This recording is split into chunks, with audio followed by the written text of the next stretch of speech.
Hey everybody, Mike Steele here with Barbecue Champs Academy. We are looking forward to a great show tonight. We got a great guest. One of our sponsors, one of our partners is on with us, Mr. Wild Bill Powell with Texas Select Seasoning. Looking forward to having him on. He's got some absolutely amazing product. I've been using his product for the last couple years, and after I was talking to him yesterday, we found out a little bit. Not only is he selling a lot of this stuff to the barbecue world, but he is also selling a lot of his product to the State Cook-Off Association and some competitors out there as well.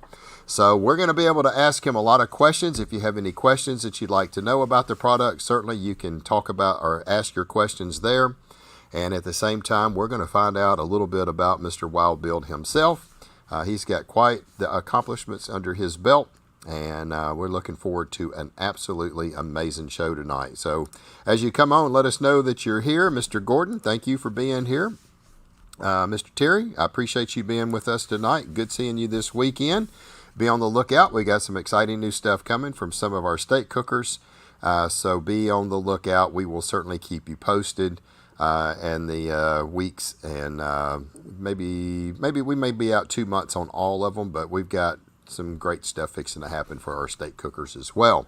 Let's see who else we got. Mr. Juke on here. Thank you, brother, for being here tonight. Stephen, appreciate you being here all the way from Aledo, Texas. Yes, sir. So, John, thank you for being with us today. I guess it's kind of thawing out up there in your neck of the woods. I know it's certainly been nice and warm down here in sunny Louisiana. So, appreciate you being with us. Caitlin, thank you as well for being here. Can always count on you. And that man right there behind you, Mr. Brandon, thank you for being here. Man, I tell you what, you have been absolutely crushing these ancillaries this year. Congratulations on a great, great year. I know you had another big weekend, so keep it up. Heath, thank you for being here. Yep, not a whole lot, just chilling out, having a good time, sitting in front of a computer and talking barbecue. And tonight we're going to get a chance to talk a lot about rubs, because I tell you what, there's a lot of good rubs out there. A lot of times we don't get to hear all the things that goes on behind the scenes with rubs, and I'm looking forward to tonight's show. So if you got questions, certainly be able to make sure you ask. Oh, goodness, let's see who else we got. If you go pop on, let us know that you're here. We'll certainly give you a shout out, as we always do, and we'll roll this baby out. It's going to be a good time tonight. I know there's some good competitions coming up. We were off for this coming up weekend, Easter weekend. We're not cooking. And then the following weekend after that, we're going down to Marksville, Louisiana, one of my absolute favorite competitions. It's a BCA competition down in Marksville, Louisiana. So it's going to be a lot of fun. And then we're off for a couple weeks. Then we're going to head over to Maybank, Texas, an outlaw barbecue competition that's over there. So we got quite a few of them scheduled out for the next few months, April, May, and June. Got 2 different competitions we're going to in June. So let's see who else we got here. Jeffrey, thank you for being here tonight. Dan, thank you for being here. Yep, good to see you too, buddy. Anyway, I know there's been a lot of state cook-offs, and this last weekend had several of our Barbecue Champ alumni that was out and doing very well. It's always great to see them getting out and doing very well, and we're always proud of our alumni who are getting out and cooking. We've got some that's just been out right off the get-go and just knocking it out the park. Top 10 finishes, first place calls, and to me it is so gratifying to see teams go out that have been struggling or are new to the sport and can have success right off the get-go. So it is really, really great. James, man, we appreciate you being here as well.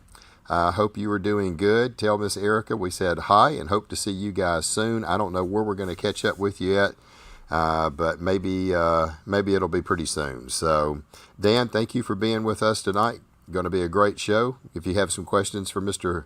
Wild Bill, let me know, and we'll certainly get them to him. It's going to be a lot of fun tonight. I always love getting these guys that have product that they manufacture. You know, we've had B&B Charcoal on. We've had Gunnar Wilhelm with his knives, talking about what goes into the making of those knives. We've had, we got Wild Bill on here. We've had Danny Helm on here. It is so great to be able to sometimes learn about the products that we use in our competitions all the time and have a little bit better understanding about them. And I think really there may be some people like, I'm just not going to go with something about season. I don't care. I tell you what, there's a lot to learn. We even had Aaron Leslie on here, and Aaron really shared some great information with us about how to store rubs and stuff like that, how not to mix rubs after they've already used half of a bottle. So there's a lot of information that we can learn, especially from these guys that manufacture rubs. And Mr. Bill, he actually manufactures his rubs in-house. He doesn't have a co-packer. He controls... he doesn't have a co-packer. He controls and does everything in-house. And to me, I think that is absolutely amazing because he has quality control over his product. He has the same seasons that he brings in all the time. And when he's mixing it, he knows it's going to be the same every time. So I really think that can be very, very beneficial to us using somebody that's got a product that they make in-house. Greg, we appreciate you being here, man. And thank you for the messages you sent to me the other day. I really do appreciate it. You know, we try hard. We're doing everything we can to help grow the sport. And it was really encouraging to see the message that you sent me the other day, man. And I really, really do appreciate it. Marcio, thank you, man. And if I recall, didn't I see you win that whole hog competition for Hogs for the Cause? Absolutely awesome, awesome job, man. So... congratulations. Let's see. Dan, Texas Select, Wild Bill is 15 minutes away. I'm one lucky guy. Great products. Yeah, I'm telling you what, it's some good stuff. Henry, thank you for being here tonight. Travis, thank you for being here. Yes, sir. Juicy Pig, I'm telling you right now, it'll definitely get you paid. So it is some good stuff. If you haven't ever tried it, I highly suggest you give it a try. Look, Paul, thank you for being here, man. Tell Miss Dallas we said hi. And looking forward to you being on the show tonight. Thanks a lot. Well, look, let's go ahead and get started. We got almost 30 folks on. I'm going to bring in the man of the hour that we've all been waiting for. I do want to give a real quick shout out to our partners. As always, thank you to Mr. Danny at Be Extreme Barbecue, B&B Charcoal, the wonderful folks at Prairie Fresh. I have been just absolutely crushing ribs all year long with their new ribs that I've been buying from them. Absolutely love them. So if you're looking for those, you can get them at Raider Red Meats, and they can get them shipped out to you.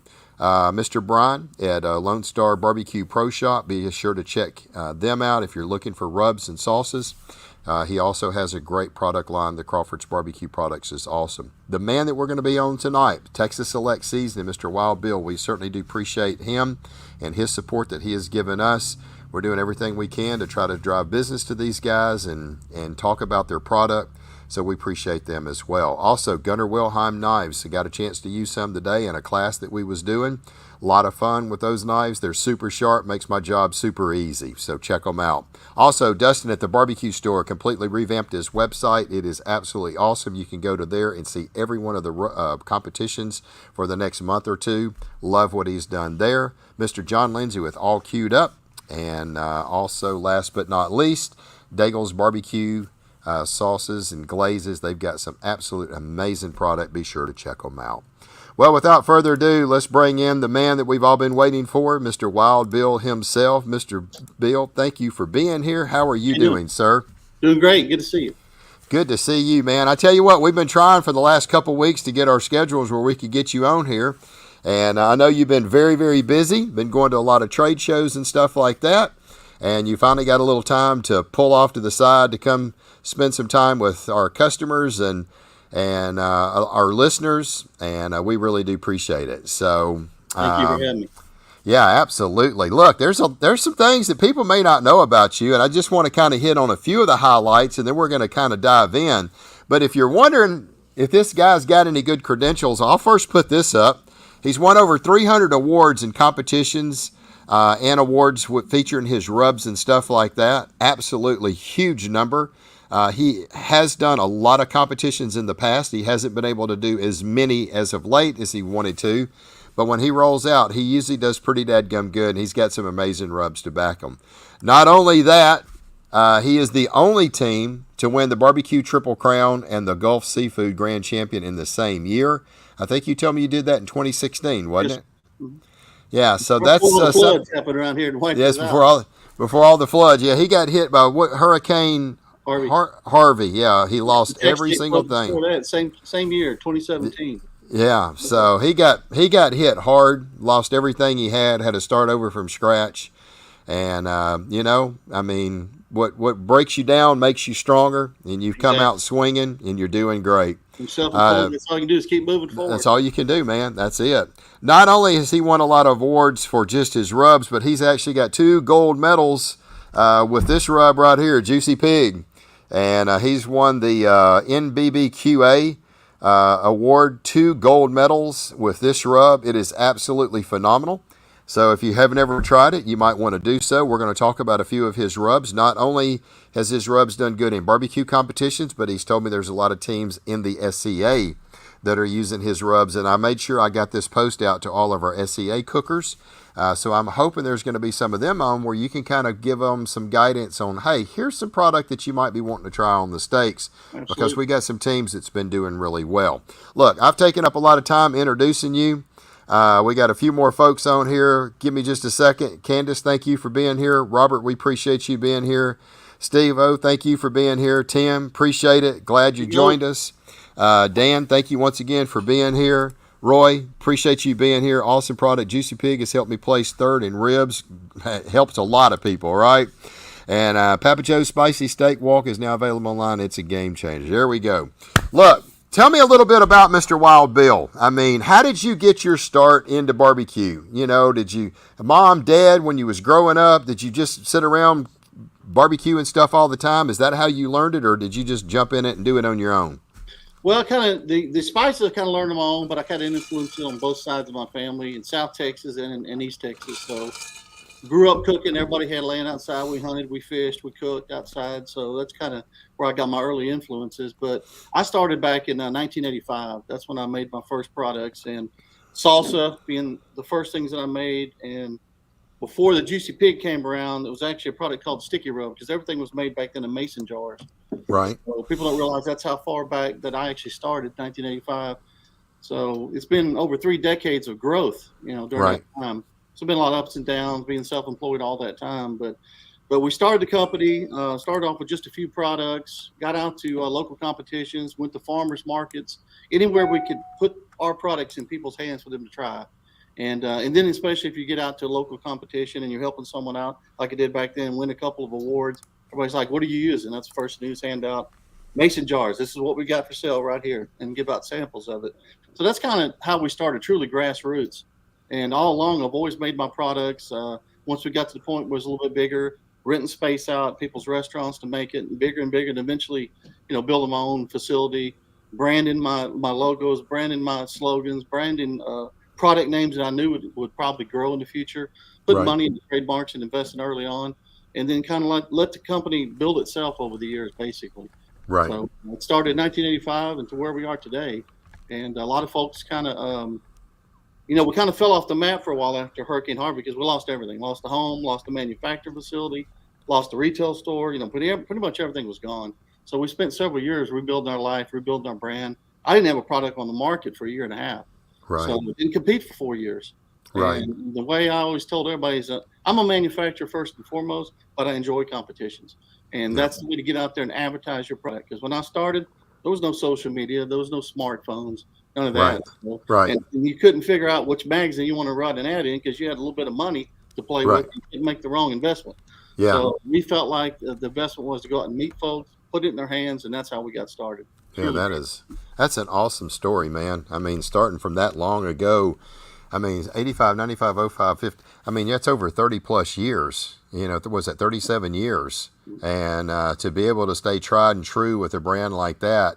And what I really find fascinating that you just don't hardly see anymore is that you manufacture all the stuff yourself in-house and, no co-packer. So tell me, number one, does that help with the quality control, and how? And I got a feeling it has to do something with the seasoning that you bring in, that you can control all that.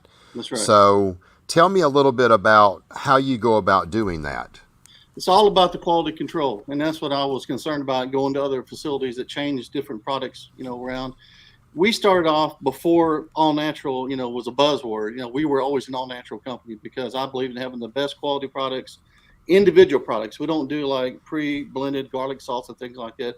We bring in pallets of garlic, pallets of salts. I use sea salt, different cuts of salt, whether it be a coarse or be fine, different cuts of pepper. different grinds of pepper, white peppers, chilies from around the world, different things. I had it stacked up and all climate controlled. And then everything was measured out based on my original recipes that became formulations that we scaled up over the years. And of course, the blending equipment that we've used has evolved over the years, and really some really nice equipment that we have now, like dual direction paddle blenders that we didn't have before. So it was all about the quality control, quality ingredients, find the best suppliers, obviously find the best price, trying to get everything from, sourced in the United States. Some things you can't, like black pepper, it's coming from outside the United States. But we try to get everything within the country. And then also, once we started to grow, buying volume, because, when you start off buying a half pallet or a pallet of plastic bottles or caps, you're paying a certain price for it. Then you get to where you're ordering truckloads like we did when we had our business really up and running hard over the years. And then that's where the volume comes in. But we were always able to control what went in those bottles. And we knew that every time was going to be consistent. So if you bought a bottle 1 year, 10 years later, it's going to be the same. Unless, something happened like the change in industry, the way they were cutting the black pepper, it may be just a little bit off. It may be more visible in the bottle, but it's not drastic. Or if we decided we want to go with a larger pepper profile, we did usually surveyed our customers, find out if that would be a problem. Some yes, some no. And then we make a change. But in some cases, we just made a different product. Like when we came to competition basic beef.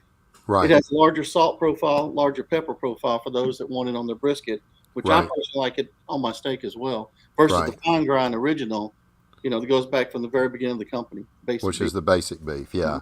So we've got a couple of those. The basic beef, he's got one that's a basic beef brisket rub, and this one's got a little bit more, as he just said, coarser salt and coarser pepper, which goes great with brisket. Then he's got his basic beef, which is basically the same rub, without the coarser salt and without the coarser pepper. And it's a finer grind. And it's finer grind. And the way we designed, when I first started off, I didn't want everything to be barbecue rub. I didn't want anything to be sugar-based. And in fact, my brisket rubs, I've just never been one to put sweet on beef in competition. Whether it costs me a first place or not, I'm going to go with sugar-free brisket because I like the basic beef profile. It really brings out the natural flavor in beef. So that's been my go-to for 3 decades. I've always used it. Juicy Pig, of course, has sugars in it. It has a white sugar and a free-flow brown sugar. Now, in the beginning, that wasn't available. We had to use your traditional, what I call the wet brown sugar, like you'd bake cakes with and what have you. Right.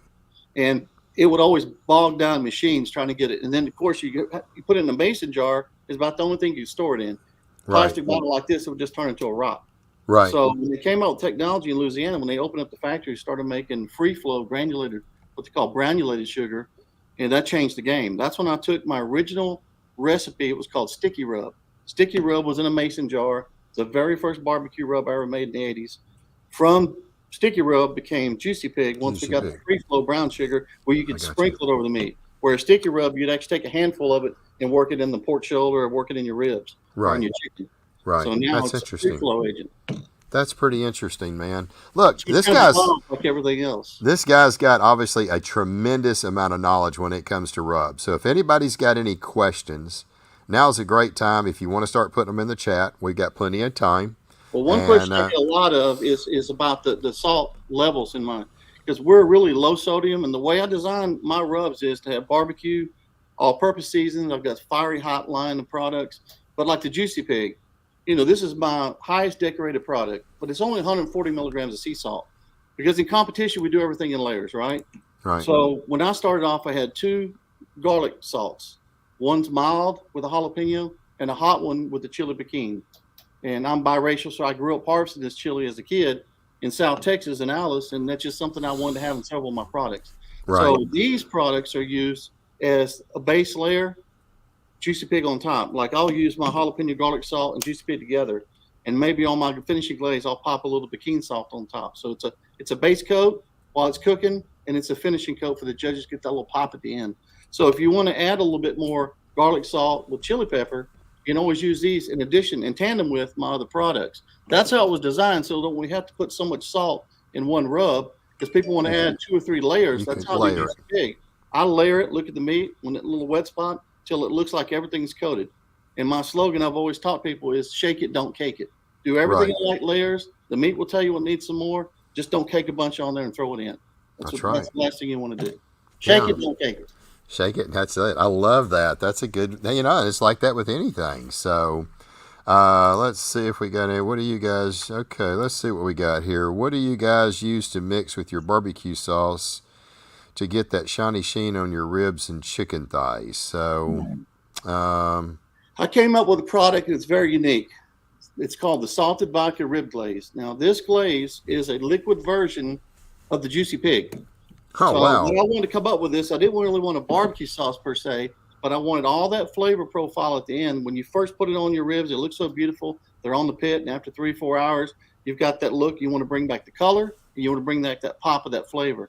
So that's why I came up with this. Now, there's a lot of competitors mixing their favorite barbecue sauce 60-40, 50-50 with this. This gives it that shine. It gives that mahogany look, and it goes on nice and even. It's a thin coat on there, and it's a really nice color and flavor pop. wow, And then you can always, amp it up with either jalapeno garlic salt or chili piquin if you want a little extra heat. pop. Yep. And so that's what I use in competition. That's what's won me a lot in pork, especially pork shoulder and chicken. We've done a lot of chicken first place with that as well as pork shoulder. Wow, that's amazing. I don't make a barbecue sauce per se. I'll usually get something commercially made or Daigles. I like the Daigles sauce. Yeah, use one. very good. Especially bacon wrap chunks of venison out at the deer lease. Yeah, Really absolutely. Mm-hmm. Brian says the chicken has about 5 layers from him, all about layers of flavor. So I guess Brian's layering some flavors with you. And, Paul says he loves it. I love that saying, and that saying again is what? Layer it, don't cake it? Shake it, don't cake it. Shake it, don't cake it. That's kind of cute. So, you see these guys cake on that rub, and it's so thick, and the minute you get on it, just breaks apart, Yep. Let's see here real quick. He wants to know what was the name of that again. It was what? The glaze? It's a salted vodka rib glaze. Salted vodka rib glaze is the name of it. It's a Texas-based. And where can we get his items? So you can get them at Texas Select Seasonings plural.com. Texas Select Seasonings.com. You can order directly from him. And you can also call the retail store because some of these products in the bulk, like we do refill bags for our products for those quart bottles, can be ordered by calling 409-392-8199. That's our retail store. Okay. All right, give me 1 second. And what's that number? For what? 409-392-8199. 392-8199. Man, look at me multitasking here. Look at there. Texas Select Seasonings. I hope I got that. TexasSelectSeasonings.com. If you want to call the store and place the order, because I don't think I've seen the salted vodka on the website. Under seasonings. Seasonings, yeah. Thank you. Well, I was typing fast. I'm glad you called it. let me make it. When we write people, it's TSS for short. SANS seasoning. Throw an N in there, Mike. About blind as it is, so. I hear you. SNING. Let me see if I got it. I can't hardly see this. Deadgum font is so small. Let's see if I got it in the right. SEASONINGS. Boom. There we go. And yeah, like I said, I haven't seen your salted vodka rib glaze on there. So you call the number, and then he can hook you up. So yeah, I mean, we got a lot of folks. If you want to get it, you can order direct. You can call the retail store, and he can hook you up. There's the number. I want to take a look real quick. Dear Lee's. People are interested. Now, this is a little spicier. This was my #1 selling pepper jelly for many years. We decided to make it into a pourable glaze. It's apple, strawberry, habanero, and it's got a little bit of hickory smoke in it. Oh, wow. We make this in a kettle, 1,000-gallon kettle, all with fresh strawberries, making apple juice to go in here. So everything's made from scratch. The color's natural. That's why we're a natural company. We don't put any artificial colors, dyes, MSG. If people want to use MSG, I'm not opposed to it in rubs. It's just that our particular company, we don't use that. But this product uses a fresh red Savina habanero. So just like with any other fresh produce, you get heat levels that change a little bit. Right. Habanero is going to be hot, but sometimes a little bit hotter. But this is a sweet finish to it. It's got a smoke finish to it, and it's beautiful. A lot of guys are cutting this with teams are cutting this with barbecue sauce or using it straight and winning with it. Right. So you can put over cream cheese, eat it with crackers. I like it on waffles. Wow, that's crazy. A true liquid jelly. That's cool. All right, so we got a question. Dear Lise, what do you have for wild game, especially venison? And I know you've got something. That's a killer product, and it is called Rustic Rub. Rustic Rub, yep. This is my wild game seasoning, and as you can see behind me, I hunt a lot of wild hogs too.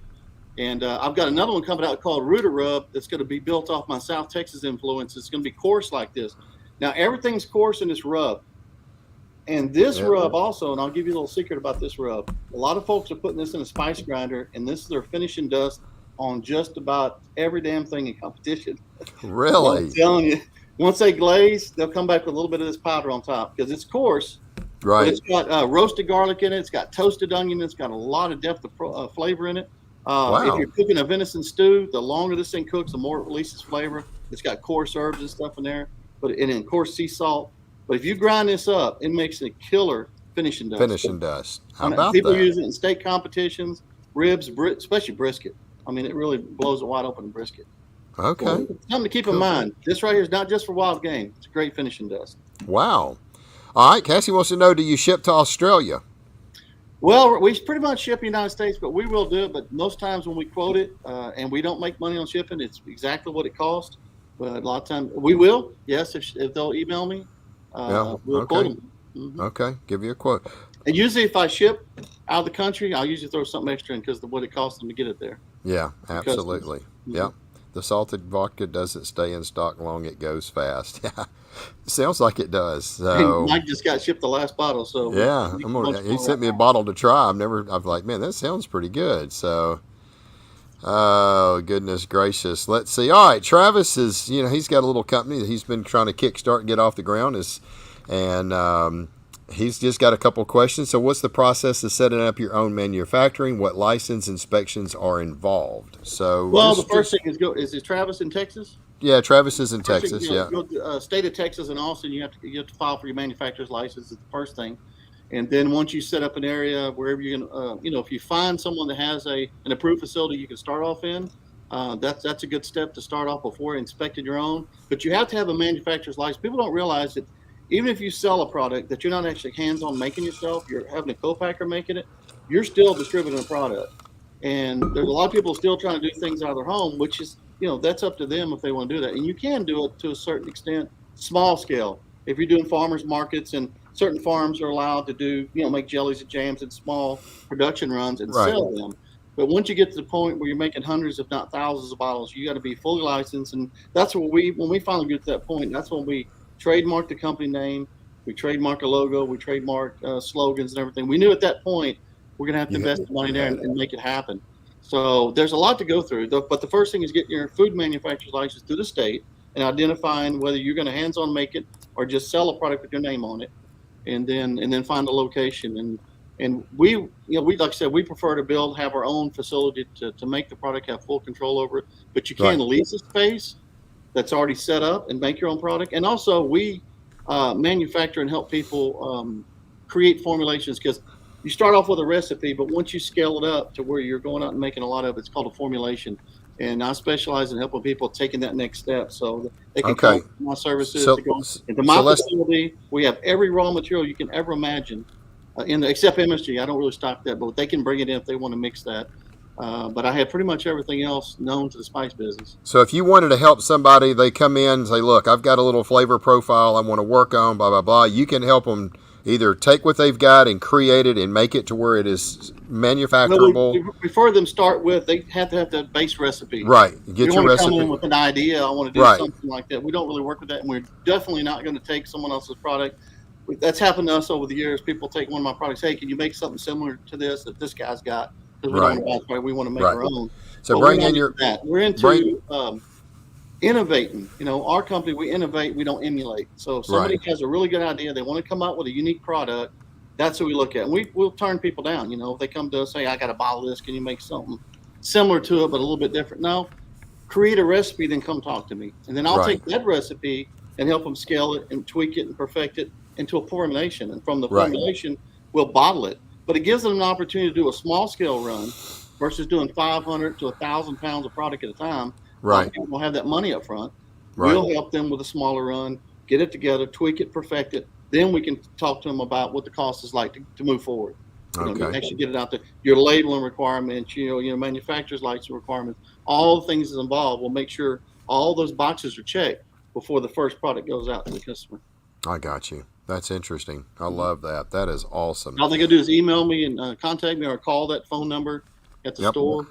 Yep. And people are constantly hitting us up about that. And there you go. we're looking to help people out and get going on that. Get going. Yeah, that's awesome. That really is. Look, I want to talk real quick. We've talked a lot about barbecue, but I know you've done a lot, and you told me I've got a lot of guys in the SCA that's using our rubs. I was like, "What? You kidding me?" And he's like, "No." And you don't ever. One thing I love about you, you don't tell team names. You don't tell that. Not an individual, but you did tell me there's some cats up on the East Coast that's using it, and they've done very well. So in the state competition, well, not in, you just said you just told me about one that you did say it's all over the United States. You got a lot of guys that are using it. They used all the way to the World Championships, yeah. Yeah, and you just said, and it hit the stage at the World Championship that you knew some guys that was using it. So what are the rubs that is being used, or that you would recommend somebody to try for the SCA? And I'm assuming is Basic Beef one of them? Basic Beef is one of them. Yeah, the original. They like that one. And people, if they buy the competition version out, will usually grind it up. Same thing with the rustic rub. I've got a lot of SCA folks using this. Fine grinding it. They're using it in their marinade, or they're finishing off with the dust. Okay. And then all right, guys, y'all better listen. I got a few SCA cooks on here. My two garlic salts. My hot one and my mild one. Okay. So the rustic rub, the two basic beefs, the two garlic salts, and my seasonal. This is one that a lot of people are sleeping on right here. Can you see it? Texas seasonal? Texas seasonal, yep.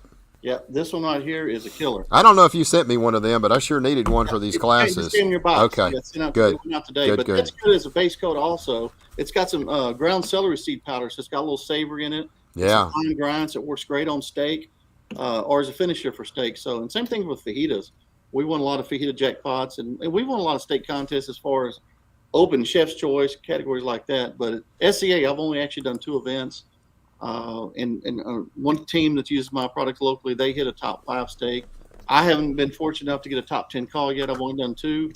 Right. The steaks are great, tenderness, flavor, and all that. But we're right outside the top 10. But eventually we'll do that. It's like anything else. You got to get in there a couple times. You got to practice. All right. We know really what's great steak at home or what's won in these other contests, but SCA is a totally different thing. Yeah. And I just haven't spent the time going there yet because, again, getting the business restarted after Hurricane Harvey and getting things going, my focus was rebuilding our life and getting products back out to the customers. And there's still products that I haven't brought back in 3 years and 4 years. So we want to get them slowly but surely adding those back and getting them out. But right now, keeping up with manufacturing like Juicy Pig and Basic Beef and Seasonal and our garlic salts are just nonstop, week after week, blending. Just can't hardly keep up with them. So that's a good problem to have now, getting in there. But with COVID, the shortage of bottles and caps is the next problem we're dealing with. But that's everybody's got supply chain issues. Yeah. Brian says, if you're ever to cook off with them, go past because the fajitas and fried chicken is finger licking good. So we do a 2-day marinated chicken wings, then we fry them out there. We call them the inside out wings. There you Most go. people fry them and put sauce on the outside. We do a marinade for over 2 days and fry them crispy on the outside, but the flavors to the bone. Wow. And no, I'm not giving the recipe out. Wow. I don't blame you. Hide that one. Merv, is your steak rub a coarse rub? Yeah, he said, it's the basic beef is kind of fine, so that's one of them that he said. The rustic is a good finishing dust. It's coarse, but he says grind it, put it in a coffee grinder and pulse it and make it a fine. So, on steaks, both of his stuff for steaks are pretty fine. So, and the Texas seasonal is fine also. And the seasonal is fine. Yeah. In steaks, you want something fine. You don't want to. It's not a piece of meat. Because if you have coarse stuff on it, when you go to do your grill marks, you don't get good grill marks because you got too much rub on it. So and some people do the quick marinade also, and the seasonal is in there, or the powdered rustic rub as a base. Rustic rub, the marinades, yeah. The wings are awesome. Anybody got any other questions? I mean, this is a perfect opportunity. I do want to talk about one thing. What's your thoughts about, the best way to keep rubs fresh, right? I mean, to me, one of the things that I always do is I always keep, if I take this off and I put it on, when I get done, I put this back on, this disc, and I close it up. To me, I think that's keeping it a lot fresher with no disc, because this cap is not airtight. And when it ain't got the disc underneath it, it's letting air get into the rubs. Am I stupid for doing that, or does it have some No, no, merit? that's good. What the rub killers are is one is light. Okay, These yeah, bottles, and I've been trying to get companies to make non-clear bottles. But the great thing about a clear bottle is you can see how beautiful the rub is. right, But I right. can take this bottle on the shelf right now, put it under Oh, yeah, UV a lights light, will kill it. Yeah. and just lights it, and it'll start fading on one side. Now, it doesn't affect the rub at all, but it affects the Okay. appearance of it. People come and say, "Oh, Right. is that rub? Old rub?" And you just tap it across your hand, and it's back to the same color. So the Yeah. light's the first killer. The Yeah. second thing is moisture. Moisture People leave kills these them. things out in an area where it's damp, and Yeah. people that have window units in their house or something, and they have rub sitting out. You get a lot of moisture in there. The moisture is a rub killer. Yeah. And then heat. Yeah. People have these cook trailers. They leave them out there. They close it up, and they go to work, and they think it's 100-something degrees inside there, and they wonder why it turns into a rock. Yeah. So you want to keep it away from moisture, light, and heat. I Heat, tell yeah. people, go in the pantry of your house, cool spot, and you Put it want in a there. controlled dark spot to keep your rubs. What about keeping them in like a refrigerator or a freezer? Does that hurt or not? No, unless you get moisture in there, it won't hurt it. Okay. But I Okay. just keep mine in the pantry, and they do just fine. Just They stay somewhere good. dark Yeah. and Dark, cool. yeah. Yeah, dark and cool is what I've always done. And I keep like I said, I keep that sealing disc on it just to keep, because to me that keeps the moisture out, right? And you it can has drop to- these things also into a Ziploc bag and Yep. zip the top on. That Yep. gives a second barrier right there, if you will. Yeah. Yeah. And there's That's what people, I, if they're not going to use one for a while, they'll actually go in and put a vacuum seal bag around it, right. and really So- seal it up. Because Seal it up. dry materials like this, once you have a blend, I mean, it's good for several years. Of course, if it takes you 5 years to use a bottle, it's not a very good rub. Right. You need to be able to go through it. So How long? That's a good question. How long will a season keep? If you've kind of kept it out of the light and it stayed in a climate controlled building, I've got one rub that I use. It's really, really good. And I bought like a 10-pound bag of it. I bought 2 5-pound bags is what I did. And it's really, really a good rub. And so how long will a rub keep, or does it start to lose if I've kept, and it's been in a Ziploc bag the whole time. It's been in a climate control, no light. I've kind of got bags over it where it stays out of the light.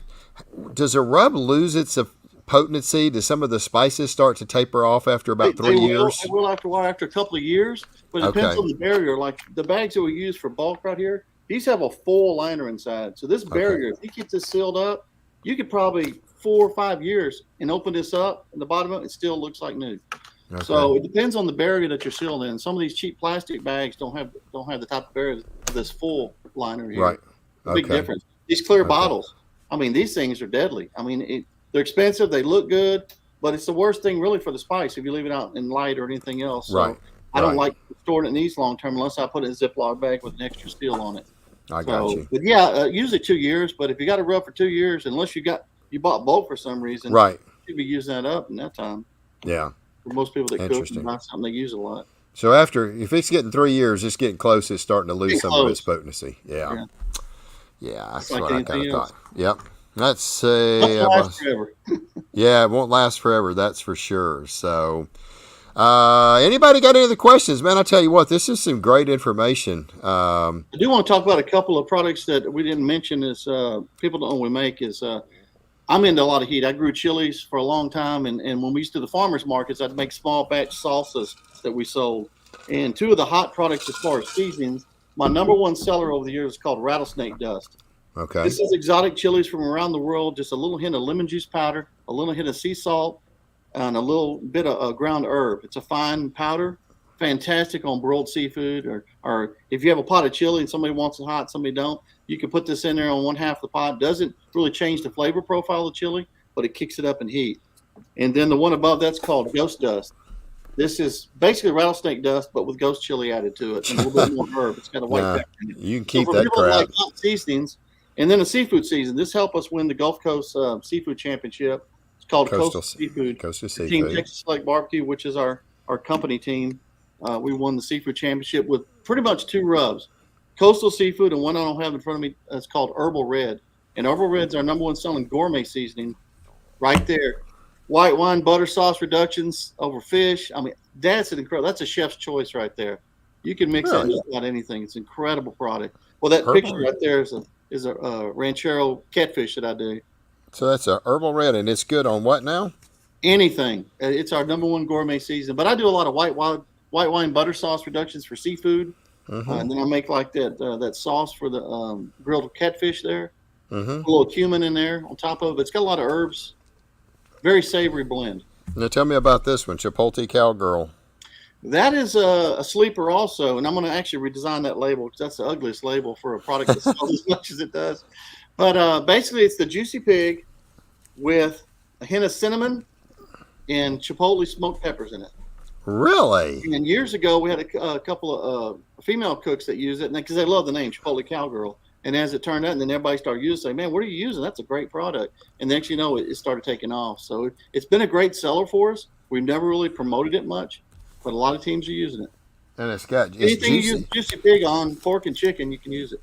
Really? And it's juicy pig, and what else is mixed Smoked with it? Jalapenos and a hint of cinnamon.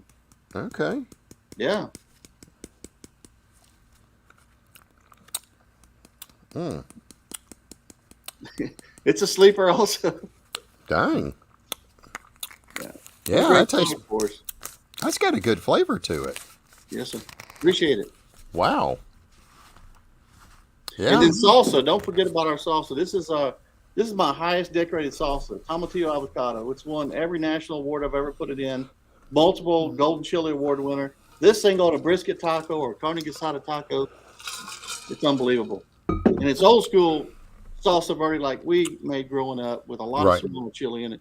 Right. You know, this stuff they serve in these Tex-Mex restaurants with sour cream in it that's mild. That's not what we make here. It's very spicy, but it's great on brisket tacos. I tell you what, you've got some amazing and a lot of product. That's the thing. It's not just one or two, and they're all. You know, one of the things I've noticed, there's a lot of rub companies. They just all kind of taste the same. There's not a lot of difference. Mm-hmm. Man, I'm telling you, all your stuff is so unique and so different. Thank you, sir. That it's just. And some of it's got some kick. Well, yeah. I mean, some of the stuff you sent me, I was like, man, that's got some kick to it. So I like it spicy. Yeah, you know, so it would not work good up here where we are because they don't like a lot of spice in East Texas. They're more of a sweet. You get further down south, you know, around Corpus Christi and Houston and area. You'd be surprised, especially in fajita contests, because like my Peking garlic salt, that's always been on that last turn of that fajita. I'll sprinkle a little bit on, then set it down on the cutting board, put a piece of foil over it, let it rest. Yeah. So when you cut it, that little bit of pops first thing hit their tongue. Then they taste the rest of that fajita and that beef. Yeah. And I'll tell you what, no matter where you're at, it gets their attention and it wins. It gets their attention. Wow. And same thing, Winnie. Wow. We never cooked the Rice Festival until last year, and they have a one winner take all in the fajitas, and that's what we did on that one, and it hit. Wow, that's crazy. Mm-hmm. Well, I tell you what, you got some good stuff. Hey, if anybody's got any questions, let us know. What type of smoker? Here we go. What type of smoker do you cook on and what grill? So you got a smoker and do you have a grill? So what do you cook on? I cook on, I've got a reverse flow in here. Okay. Pit that I like. I'm a stick burner. I'm an old school stick burner. Okay. When I first started off and got into competitions, Myron Mixon had built me one of his vertical smokers, a gravity feed system. Mm-hmm. I had that in my 30-foot trailer. And then, of course, after Harvey, you know, we sold the trailer. We didn't want to sit for a while. I didn't compete for over 4 years, so we sold that. But that was my main smoker was that. And then I had a gateway drum that I used to sear off my chicken because I always wanted my chicken to go hot and fast. And in the Myron, we were having to open it up and go inside by the fire and sear it off in there the way I like to do my chicken. So I wound up separating that and having a gateway drum. Okay. So then I had out of Louisiana, I had a pit built, a reverse flow last year to get back out, something small and compact I could roll around. And Boathouse Smokers built it for me. He told me exactly what I wanted. He took my hunting logo, which is a wild hog, like back over there. He took my logo and put that on the pit, built me a really nice smoker. First time we took it out was Alvin Music Festival. When we got back in, it was my very first CBA event, 162 entries. And we fired up, and I was running it the night before, all night, all the next day, burning it in. And teams would come by. I was like, man, you got a new pit out here? No, you shouldn't do that. You should get that thing broke in before you get out here. Well, that's how it goes, man. Yeah. So we turned in the brisket that came off of it, hit second place brisket. So, dang. Place pork shoulder. So it did pretty good. Dang. That's awesome. Yeah. I'm an old stick burner, man. It's like I like red oak. I like hickory. I like to mix a little pecan in on the brisket. Yep. I don't use pellet grills at cook-offs, and really don't use drums except for that one gateway. Right. And I've had that for years. And really my pro staff guys took that. I didn't see it for 6 years, you know, and right. out of the deer camp one night and cooked the brisket in it. But I've Wow. never cooked any other competition meat but chicken. Yeah. And really, I do the majority of the chicken in there, but I sear it off on just like an old tabletop grill. I Right. want to put Right. a little sear mark on it and start it, and that's where I finish it. So Yep. charcoal and wood's what I cook with. I got you. When's your next competition? Have you got anything lined up this year? The big county fair cook-off, Galveston County, is 2 weekends coming up in this month. It's going to be the Gulf Coast Seafood Cook-off and then County Fair Barbecue Oh, Cook-Off. great. 2 Great. weekends in a row. That's what we're going to do. I've only cooked this year. Houston Rodeo, our team was out there, and the only meat I cooked was chicken. It landed 13th. That's not bad out of 200 plus teams. So Yeah, so that's we really thought it was a good. top 10 for sure, but there was a lot of ties in between there. So Right, that's what right. it is at competitions. You just Yep. I put my winningest recipe in and just let it roll. That's all you can do. All you can That's do. all you can do. We plan on doing a lot more later on this year. Let's get back into it. Right now, we're Right. just focusing on manufacturing right That's now. it. Get it. So you Shows. got to get all your rubs and you got to get everything in order first. So, Yes, sir. was anybody got any other questions for Mr. Bill while we got him on? He's got some amazing product. He's told you what he's using for steaks. He's given you some great ideas of how to use the product, how to flavor it, and or build layer flavor profiles. Take it, don't take it. Yeah, that's it. And a lot of our bigger bottles like these have free shipping on them also. So I know a lot of people are always talking about the shipping cost, but one thing about us, and we've always been the same way, is we don't put a penny on the shipping cost. It is the system calculates it up, and if we come in there and realize that it's over for some reason, we always refund that money. But usually we wind up paying the difference on it because sometimes it doesn't calculate properly unless it's a set, rate on something. But most things aren't because you're mixing glass bottle products with this and that and a lot of different weights. But on our bigger quarts and stuff that people are ordering, these have free shipping options on them. And we're going to do a lot more bulk packages of the most popular products with free shipping options as well. Okay. All right, so here's a question. I'm low on a strawberry apple habanero glaze, very awesome on pork, chicken, and fish. Is the season there for a couple cases? Let me look around. Got about 38 cases. How many they want? There you go, Dan. Get you a couple cases because I'm like you. I think now's the time. We're in I mean, he's using fresh product. I bet the strawberries are phenomenal this time of year. Yeah, that's why we had to wait. You got to wait sometimes to make a big run, based on costs. Right. Everything when you're doing fresh produce. Yep. Perfect. All right, I got a whole bunch made. We had a pallet made, and it's here ready to go. There you go. All right. So, do you inject or marinate your brisket? Do you actually inject brisket? No, people ask me that all the time, and they ask me why I don't come up with injections. And there's some good stuff on the market out there, but I was always a type when I was trimming meats when I was young in the 80s and 90s. I always took my cuttings and made stocks. I made bone stocks, and then I would freeze them in little blocks, and then I would thaw those out. And so if I inject anything, it's the actual flavor of the meat back into it. Pork in the pork, chicken in the chicken. Made my own chicken stock versus buying them. So that's what I did. I believe in boosting the natural flavor on the inside and then using the rubs to flavor the outside. Now on chicken, people ask me about the skin. I do like to season under the skin and on top of the skin. And my rule of thumb is sweet next to the meat. I like my sweeter rubs inside. In case that skin gets pulled off, it's going to be on the breast. And I like my saltier rubs, what I call brown all the way around. I like the salt to brown and make the beautiful color on the outside. Because you put a sugar rub and too much heat, it's going to char up. It's going to caramelize too quick. Now, if you want to do it toward the end of the cooking process, your last 10 to 15 degrees internal, put a little juicy pig on there, let it melt on. That's incredible too. A lot of teams are doing that. But my rule of thumb is sweet on the inside, sweet next to the meat, brown all the way around. That's how I do it. That's funny. Well, all right, I got it. Here's something. Here's how you've done reached our audience. Do you mind if I use that name? Shake it, don't cake it for our backyard team. Just mention me every once in a while. There you go. You got his permission, Robert. Yeah, go there you go. Yeah, shake it, don't cake it. That's cute. So it is a cute name or cute slogan.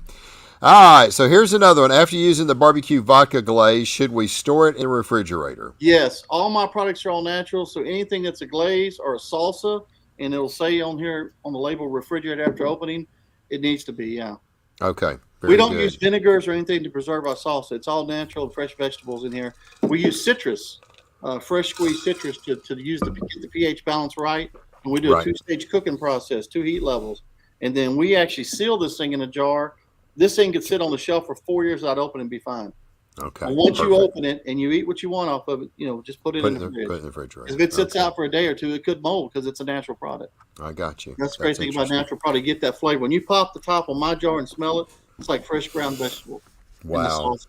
That's And same awesome. thing with any of these glazes. Now the jelly, the apple strawberry habanero could probably sit out for a day or so. It'd be fine. What, a week or something? No, I wouldn't do it. Put It's it in the always best refrigerator. after comp to put your Put it back. leftovers. I got a little Okay. bucket that goes right in the fridge here at Yep. the shop, and all Yep. the glazes and little partial things that we play with go right back in there. For the That's next awesome. time, so. Well, I tell you what, Bill, you got a great bunch of product. There's no doubt. Appreciate it. So how long should they stay after opening? I would imagine they got a pretty good shelf life after they've been opening What's and put it that? in the fridge. He's got a question. So how long will they stay good after opening if Is you you put them in referring the to the refrigerator? salsa or what? Yeah, in the salsa. I would say probably won't lose flavor profile for about 4 months, but Okay. if you can't But eat 16 ounces of salsa in 4 months, yeah, yeah, we eat a lot of it. yeah. Have But you yeah, had it any? might start going down, but it's not going to go bad. You probably lose some Okay. flavor profile. Have you had any problems getting supplies or ingredients with the supply chain issues? Biggest problem has been plastic caps and bottles because they Yeah. changed and they retooled the factories to make all the hand sanitizer products and what have you. And then this particular bottle that I've got here, it's going to go away eventually. Right. So the great news for spice manufacturers like myself is they built a manufacturing facility for the first time in Texas. There you So go. we can go over there and have bottles made right here in the state of Texas. They've always come off the East Coast and everywhere else. And these big plastic companies change hands quite often. Somebody's always buying them out. Right. You know, Right. company retool and change things that are selling, or they may only make 2 million of these bottles and strew them out, and then they're done for a year. Right. So that's the hardest thing for us is being able to maintain those bottles, buying the biggest volume we can when we find them. But the problem is they're breaking it down, but they don't allow you no more to get that much in one location. They're spreading it all over the U.S. Yeah. With this new manufacturing facility, I'm very excited about that. So I'm actually going to be changing bottles later on, and we have the standard bottle, and then we have the big pound-and-a-half quart. Right. We're going to find a bottle in between there, more like the Fiesta size bottle, but it's going to be a clear bottle. And Right. we're already getting the specs on that from this new factory, and they'll be able to turnkey them whenever we're ready for them. They'll make them. That's So awesome. we're very, very excited about it. Then next, the problem is the cap. So Yeah. we got to Yeah. find something. Always something. Yeah. But other than that, Well, we've Bill- been getting all the raw materials. We've been getting it pretty good. Yeah. Well, Bill, I appreciate you being on the show tonight. Thank It's you, been sir. great. Got any final words? No, I just appreciate your time. Appreciate you having us on. And I want to thank all my customers that supported us over the years, especially after our loss after the hurricane. People wrote us. They reached out to us. A lot of people in the barbecue community offered to help us financially, otherwise, and we thanked everybody for doing that.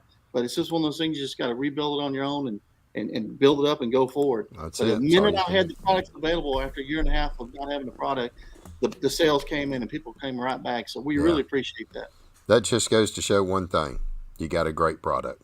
Thanks, sir. So, absolutely. Well, I hope everybody's enjoyed our show tonight. I tell you what, like Paul said just a minute ago, learned a lot. There's a lot of information here. And if you're looking for a quality product to try, there's some great stuff here. He's giving you some great ideas on how to use it, not only for barbecue, but for the State Competition Association cook-offs as well. And it's been a great show. Bill, thank you for coming on. Thank you for being a partner with Barbecue Champs Academy. We're going to keep trying to plug it and get your name out there the best that we can. We get a lot of traffic. We had over 2,000 people on our website on Saturday on our website. So we're driving lots and lots of traffic. It's a lot of fun for us to be able to help support businesses like you and try to drive traffic to you, help brand awareness. That's what we try to do. And we really appreciate you a lot. Thank you so much for being here. And I hope everybody's enjoyed the show. We're looking forward to next week. Don't know who we're going to have on yet. I got a couple guests that we're wanting to reach out to. We're going to see if we can get them booked. But go out there, have a lot of fun. Enjoy the Easter weekend with your family and friends and loved ones. Remember the reason. And go out there, have a lot of fun, and smoke on. Night.